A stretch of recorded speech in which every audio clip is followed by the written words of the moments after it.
Welcome back to Movies TV Mad. You can follow me on X at Movies TV Mad, on Instagram Movies TV Mad, X, on YouTube Movies TV Mad. 3 separate words so you don't miss me if you're looking for me as if. And on TikTok, Mick Isn't Perfect, because guess what? Mick isn't perfect, but when I look at myself, I fucking love myself. That's why I've got the self-confidence to come every day, look at a camera and talk to it. And I think I'm talking to about, 50 people a day, which is okay. I'm content. Welcome to the death of the DCEU. The death of the DCEU has been a long, drawn-out process, and it's been happening for a long time. You may even say the death of the DCEU began when it started. I don't agree with that because I love Man of Steel, I love Batman vs Superman, and I love the Snyder Cut. I even love Aquaman and Black Adam. And Wonder Woman, of course, a great movie. There are some brilliant movies in the DCEU. And yes, they were controversial movies, and maybe that didn't help the franchise from the very beginning, but it wasn't dead. But ever since they booted out Snyder, it's been a long and painful death. And we all know it. They sacked Snyder, took his movie and did Justice League, right? The Death March began. The Death March took a break with the Aquaman movie, which I absolutely adore. I think it's a great comic book movie. I know some people think it's a mess. I don't agree. I love that movie, and I think Black Adam, it is a problematic movie in terms of how technically you would make a film, but I think it's very entertaining. I think it's got one of the best scores ever, and I love it. But make no mistake, the DCEU has been having a long, painful death since Snyder went. No question about that. Shazam was okay, made a little bit of money, made a profit because it cost jack shit to make. You know, Birds of Prey, Wonder Woman 84, but like the Suicide Squad is actually, look, don't say the Suicide Squad's a bad movie because it's not. It just didn't make any money, but I really enjoy that movie. You've got to be honest about these things, but mostly it's been kind of like having a disease that's slowly killing you. The difference is most people who get diseases are not to blame for having diseases that are killing them.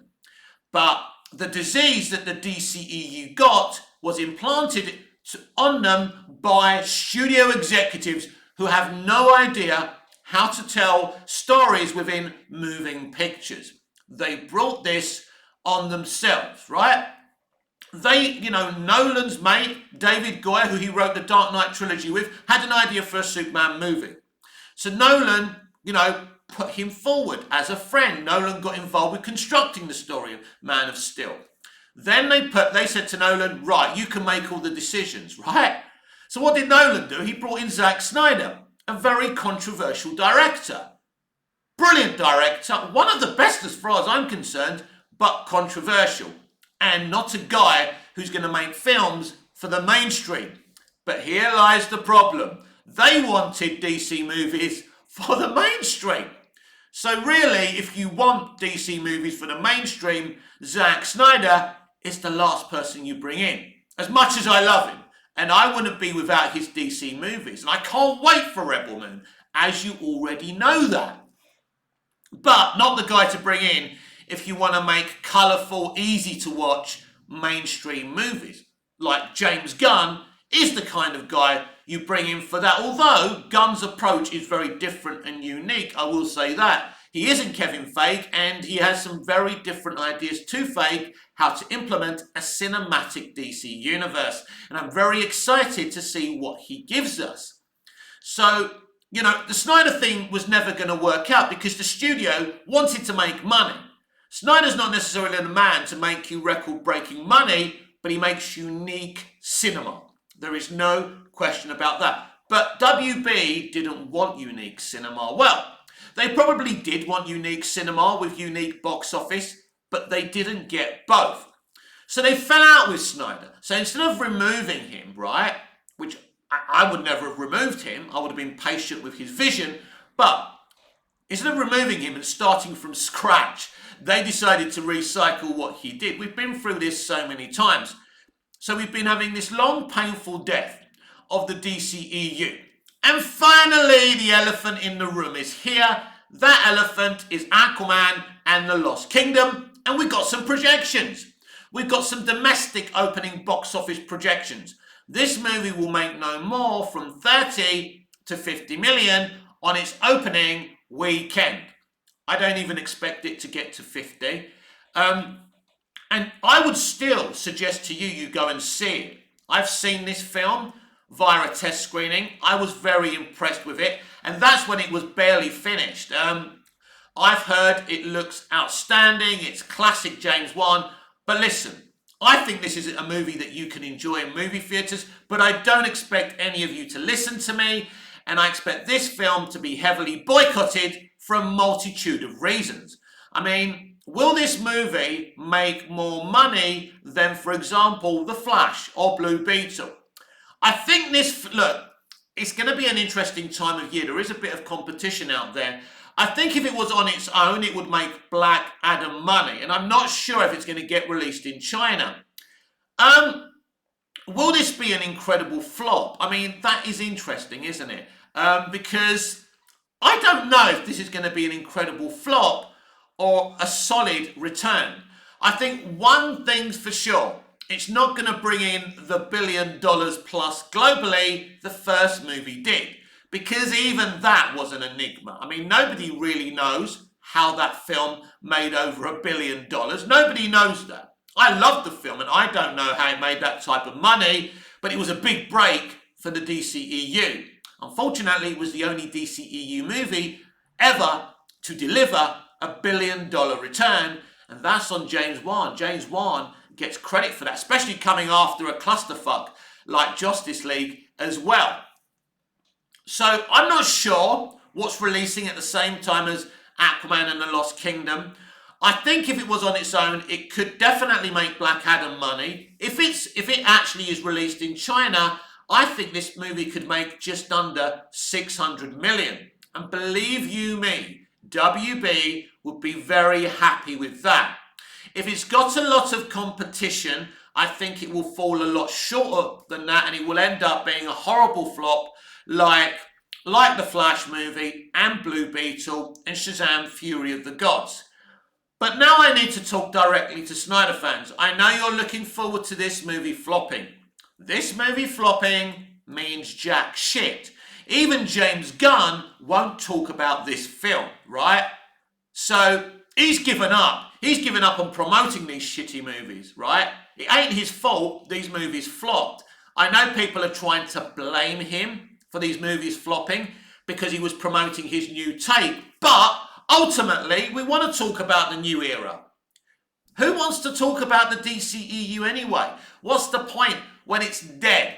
The truth is, because James Gunn and WB announced their future plans, no one was really interested in the first place, but then nobody was definitely going to be interested. Now, they could have kept their mouths shut until Aquaman and the Lost Kingdom was released, and then after that release and it was out of movie theatres, they then could have announced that James Gunn was coming in. But here's the thing.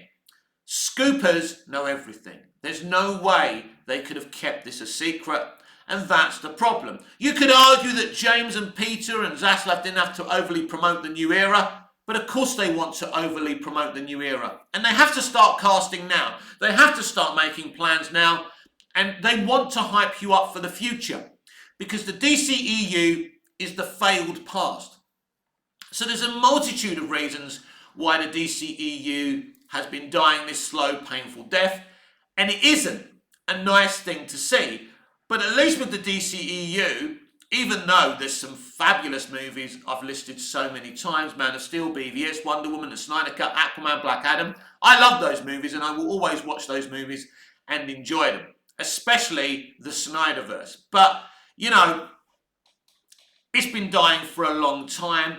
And, you know, the potential of the potential of Aquaman and the Lost Kingdom, you know, flopping isn't a surprise. But that's what I'm saying to you. It doesn't hurt James Gunn. James Gunn won't care about this. Actually, James Gunn will prefer this because he doesn't want Momoa to play Aquaman anymore. I think eventually, and I don't think he's going to give us another Aquaman or a Flash for quite a while. Those characters might be rested because of the bad taste in the mouth from them. I think there's more love for Momoa's Aquaman right now than there is for Miller's The Flash for obvious reasons. But yeah, you know, Gunn doesn't care. So I know some of you are going to send out your propaganda. It's a flop, you know. James Gunn has failed. James Gunn has failed nothing because his stuff hasn't come out yet. Yes, the Suicide Squad failed. You can say his Suicide Squad movie failed. We know why it failed. It was a good movie, whether you like it or not. The Suicide Squad was generally a good movie. So, and people liked it. It just didn't make enough money. It was out during the pandemic. That's not an excuse. That's a fact, people. So, it doesn't hurt James Gunn. Warner Brothers would like to make as much money on this film as possible, like they did the other films, and they tried pushing them. Here's the truth. Warner Brothers, everyone is reserved to this movie not making a lot of money. They are resigned that this movie will ultimately flop and make way below the $1 billion the first film made.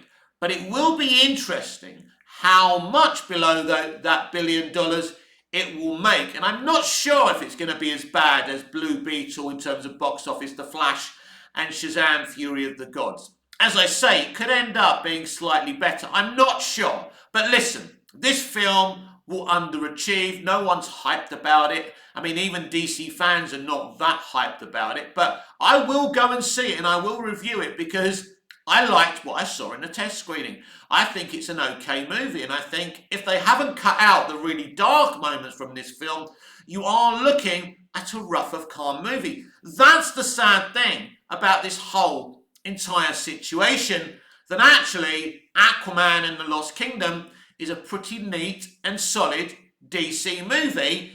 It's a shame about the Amber Heard situation. It's sad that her role was reduced. What I would have done with the Amber Heard and Depp situation, I wouldn't have allowed it to affect my movie. Amber Heard should have had a full run in Aquaman and the Lost Kingdom, or she should have been fired like Depp was on Fantastic Beasts. But firing people for their outside behaviour is a hard habit to break. Depp was fired because, the accusations of the domestic violence and all of that. But those accusations were not proven. And as we know, it looks like they were false accusations by Amber, allegedly, right? So you can't fire people. Now, what they should have done is suspended him until his innocence was proven, right? It's what happened with Michel Lavelle on Coronation Street when he was accused of certain things. He was proven innocent. He came back to work. Bill Roach, who's been playing Ken Barlow since the first episode of Corrie. These people were suspended until they could prove their innocence. And that's what should have happened to Johnny Depp as well. Or at least suspended from Warner Brothers as a studio. I mean, they still wanted to make Fantastic Beasts, so I suppose they did have to recast. I mean, look. It ain't the studio's fault that Amber Heard and Johnny Depp are a couple of nut jobs, and I blame both of them for the fallout of their relationship. I'm neither really Team Johnny or Team Amber. I mean, look, but for me, there's two decisions to make with Aquaman and the Lost Kingdom in terms of Amber. Fire her or keep her, right? That's the decision I would have made, and I would have either recast her straight away, because Mera is such an important character in the DC universe and in the Aquaman universe, in the Atlantis universe. She's a huge figure. And we saw how well she was used in the first movie. And Heard was directed really well by Wan, and she gave a really solid performance, and people took her in as a great Mera.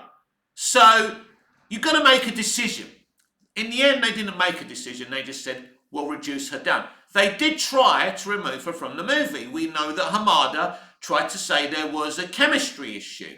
Now, the chemistry issue was there in the first movie, but Wan kind of painted over it, and he kind of got away with it. But they certainly didn't have the greatest of chemistry. They also didn't have the worst of chemistry, but it's pretty obvious. They could have found somebody better, than her that would have had better chemistry. You know, Emilia Clarke springs to mind, obviously, because of Game of Thrones, but literally anyone could have had better chemistry with Momoa than her did. It wasn't the greatest of chemistry, but they got away with it because they had an excellent director making the movie, and a good crafted director can paint over the cracks of not so strong chemistry. But I don't think the chemistry was that bad, but it certainly wasn't there like, look, we're not talking about Margot Kidder and Christopher Reeve, who had electric chemistry, or Bruce Willis and Sybil Shepherd in Moonlighting, who had outstanding chemistry. Gillian Anderson and David Duchovny on The X-Files, brilliant chemistry. And those two, for about 3 or 4 seasons, weren't even talking to each other. They couldn't even stand each other. Could you tell? No, because they were professionals. But that's the decision you have to make. You either stick with her or you don't. And once Hamada couldn't get rid of her because Amber was very clever to keep her job, then you've got to say, right, we can't get rid of her. She has to be in this movie full throttle, whether we like it or not. But you're saying, Mick, that would have damaged the box office. Ta-da! The box office is already damaged with her having a reduced role. It really doesn't matter. If you can't get rid of her, you have to go with her. That would have been my decision. Not only because I'm a bit of a ferocious dude. I'm straight and I'm a straight talker and I'm a hell for leather dude. And I would have said, listen, people, she's keeping her job. We're going to have her throughout the movie. We're not getting rid of her. We stand by her. Once I knew I couldn't get rid of her, I would have publicly stood by her. But this is a very nefarious industry that will do anything in terms for damage control, but they always make more damage by trying to control the damage. And this is what they did here. They acted like scared little chickens who didn't know what to do. Because this is what happens when you remove the titans of industry from a once successful industry. There's a reason that Pixar doesn't work anymore, because Lasseter isn't there anymore. The genius who literally invented that company. He's the reason that Toy Story was awesome, and the second one and the third one was awesome, with all those great animated movies. Pixar is shit now because Lasseter isn't there anymore, right? That's the thing. Once you remove those people, because here's the thing, when making a bad movie doesn't hurt, when failing with a movie in the box office doesn't hurt you, as companies, as titans of industry, of CEOs, as directors, you know you shouldn't be there, and you are there for the wrong reasons. And the people, who made films that I grew up watching, when something didn't work for them, it hurt them. When Last Action Hero flopped, Schwarzenegger cried because it hurt. These people cared. Even Schwarzenegger, who isn't the best of actors, right? But we all loved watching growing up. He had a passion for the industry. That's the thing. We don't have people in the industry today where it hurts them. We don't have enough of them. There's a few of them still there, but there's not enough of them. That's the problem. The reason the 24 series starring Kiefer Sutherland was so good, because Sutherland cared. He pushed himself and everybody around him, and he was working with genius creatives that come up with that groundbreaking concept. But we don't have people like that in our industry anymore. And this is the problem. And Aquaman will flop and no one will give a shit at the studio. Oh yeah, they'll be upset that they've lost money, but potentially if it makes around 500 to 600 million, and I'm being really ambitious about this, if people like it, and the reviews will be important here. And as I say, whether it gets, whether it's released in China or not will be very important, because Jason Momoa, like a lot of DCEU actors, are quite popular in China. And I'm telling you, it can definitely make 500, 550 if it goes to China, even 600 million. This is what Black Adam would have done if it wasn't banned in China. And then basically, if you reach around the 600 million mark, 500 million mark, then you're automatically set for a sequel. That's the remit that studios work under. But I think Gunn would have got it cancelled anyway, because he wanted to move away. He understood that he couldn't work with The Rock. The problem is nobody can work with The Rock in terms of DC, because he wants what he wants. The studio wanted Black Adam to be part of the Shazam trilogy. He didn't want that. He wanted to be the big star of his own film. His ego kicked in. But what I will say about him is he pushed everyone around him to make a great Black Adam movie. And it was a great Black Adam movie. It's the best Black Adam movie, as far as I'm concerned, they could have made. He brought in the best people, the best composer, the best director, brilliant actors. Bringing in Pierce Brosnan was genius as Dr. Fate. So they're the two kind of different quartets of The Rock. So I think that Aquaman and the Lost Kingdom isn't, I don't think it's definitely set to make The Flash and Blue Beetle and, Shazam Fury of the Gods money, but certainly it's either going to be like at the 300 million or kind of 500, maybe even 600 million. It's going to be one extreme to the other, but it isn't going to be great for Warner Brothers. This is not going to be a huge hit. Superhero movies as a whole today, whether it's Marvel or DC, are not hitting that $1 billion mark, although James Gunn's Guardians 3 did very well. It made around 900 million. Because, of course, none of those movies never made $1 billion anyway. And so that was pretty good. It was a solid, look, it's the best result the MCU have had. And like DC haven't had a huge movie since Joker and the Batman, because they're real proper movies. And this is what people want to see. But I think if you make great cinematic universe movies, right, then people will come, right? If you make the film, the event, but it's part of something, a series, a cinematic universe, people will still come. But people want to come in and enjoy the film. They don't just want to see a puzzle piece, right? And this is what Marvel's become. It's just a chore to go and watch a Marvel movie. Oh God, it's another one. It's a hard slog. It isn't going to be that good, but you need to watch it to understand. But less and less people are doing this now. People are bored of doing this. But I still think if Gunn can make a great Superman movie, if he can bring the people in to make a great Brave and the Bold movie. And Brave and the Bold is an interesting choice by Gunn because it's more light-hearted, it's more fantastical, and it's more interesting. And if it's anything, I'm not going to say it's going to be exactly like the animated series, my favourite Batman animated series, Batman, the Brave and the Bold. But if it's as unique as that, anything as unique as what Bruce Timm pulled off with that, I think we've got one hell of a Batman movie because I would like to see a lighter Batman take, because we've had so many darker takes. And, with Matt Reeves being kind of more darker, more real-worldy, more grittier, if we are going to have two Batmen in two separate universes, one needs to be light and one needs to be dark. They can't both be the same. Otherwise, what's the point in doing them? And, going back to Aquaman and the Lost Kingdom, it's all very, very sad because that James Wan would have worked his, arse off to make this movie. He would have tried so hard. But, of course, James Wan has had huge problems around him. The Depp and Heard situation has been terrible for James. And, the studio politics have been around James as well. There's been changes. We had Ben Affleck's Batman meant to cameo. Then originally it was meant to be Michael Keaton's Batman. I have seen what Keaton did in that movie, and it was really, really good. And I told you that, I confirmed that to you many months ago. You really would have enjoyed Michael Keaton's cameo in Aquaman and the Lost Kingdom.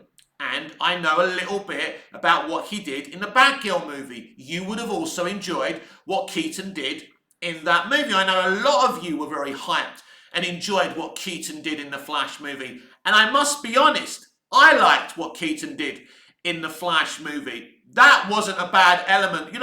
The Flash movie isn't complete trash, but it's inconsistent. It's adapting a famous graphic novel, and it doesn't do a good job of it. It's too short, too sweet, and in the end, we do get a really good performance by Miller, but he tarnished the film with his behaviour away from the film. Now, I've said before, did I say he? Sorry, they. Let's get it right. Let's be respectful. But they tarnished themselves with their behaviour away from the film, and that's the problem, because Miller had a great reputation before that. Snyder fans have always stuck by him, but when you see the things they were accused of doing, it was very problematic. And ultimately, I know some people wanted to defend Ezra, but his alleged actions were indefensible. But I think they were heavily motivated by mental health problems. I think it's safe to say there's an issue there because, mentally well people don't behave in the way Miller behaved. But their behaviour damaged that movie. That movie could have made a bit more money because it wasn't terrible. There was some great elements. Sasha Calle was excellent. We will find out in the next few weeks and months if Sasha will be James Gunn's Supergirl with the same writer that was going to do her film originally. I think Sasha has got a chance. She has spoken to James Gunn. We will see. I would love Sasha Calle to continue as Supergirl. I don't have an issue with her continuing with Supergirl. I'd be sad for her as an actor. I don't like seeing actors losing work because it's a struggle out there. It's really difficult to get work. But we are seeing the slow and painful death of, the DCEU. And you know what, everyone? It was exciting at one point. Zack Snyder did hype us up. He did make great movies. It was exciting to be around other DC fans and have a DC cinematic universe. It was fun seeing the build up to Man of Steel and watching that film 3 or 4 times in the movie theatre.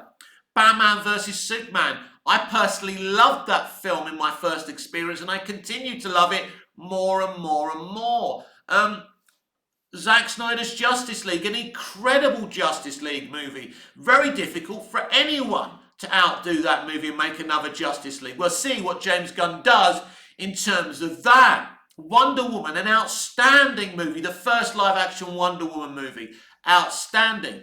I kind of have a special place in my heart for not the David Ayer Suicide Squad movie, but, the studio cut, if you like. The Jeff Johns cut. I still think it's a solid movie in places, and I kind of enjoy that film as well. Aquaman, Black Adam.